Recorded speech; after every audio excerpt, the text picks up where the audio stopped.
The Galactic Academy was supposed to be a place of unity where the brightest minds from across the cosmos gathered to learn and grow together. In practice, it was just another school, complete with cliques, hierarchies, and bullies. Zur had known this within her first week.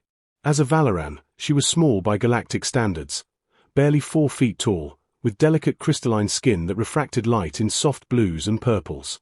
Her people were scholars and artists, pacifists who had contributed more to galactic culture than a dozen warrior races combined.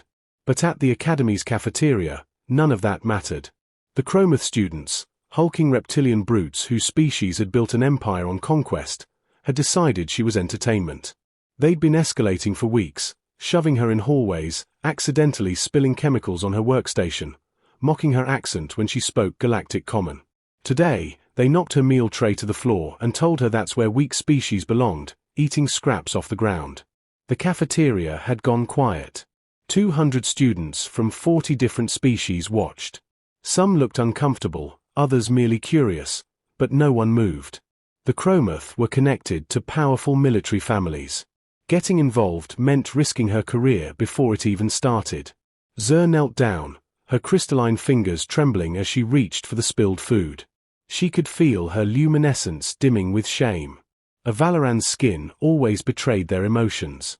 The Chromath leader, Bracca, laughed, the sound like grinding stones. Then a voice cut through the silence. "Hold my beer." Every head turned. Jake Morrison, human, second year, unremarkable in every measurable way, was walking toward them. He set his drink down on the nearest table with exaggerated care. The human exchange students were rare at the Academy. Earth had only recently joined the galactic community, and most species still weren't sure what to make of them. "The hell do you think you're doing, human?" Bracca growled, rising to his full 7 feet. Jake didn't answer.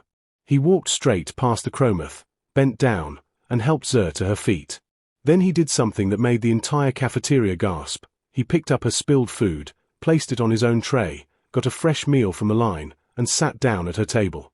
"Join me," he said simply. Bracca's face twisted with rage. "Do you have any idea who I am?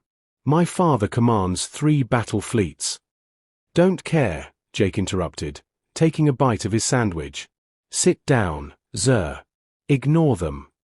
The Chromather's claws extended. "I will tear you apart, human." Jake finally looked up at him. "You'll try. And then I'll file a formal complaint with the Academy Board, contact the Human Embassy, and make sure every newsfeed in the galaxy knows that the mighty Chromath are so insecure they gang up on honor students half their size." He smiled, without warmth. "My species is really good at making things go viral. Want to find out?" The cafeteria held its breath. Humans were unknown quantities. Their home world had survived an ice age, multiple extinction events, and had somehow split the atom before achieving world peace. Their capacity for both creativity and destruction was legendary in intelligence reports, even if they seemed unimpressive physically. Bracca calculated that his father would be furious if this became an interstellar incident over cafeteria politics. Slowly, he backed down, sneering. "This isn't over." "Yeah, it is," Jake said, returning to his meal. The next day, 3 more students sat with Jake and Zur. By the end of the week, it was 15. A month later, the Chromath were eating alone, ostracized by an informal coalition that had formed around a simple principle. If humans could stand up to bullies despite being one of the weakest species in the Academy, anyone could. Zur's skin glowed bright violet, the Valoran color of joy, as she worked on her thesis. Jake was helping her proofread, complaining good-naturedly about academic syntax. "You know," she said quietly, "my people have a saying, the brightest lights shine in the darkest moments. I never understood it until I met you." Jake shrugged, embarrassed. "I just don't like bullies. That's pretty universal, I think." But Zur knew better.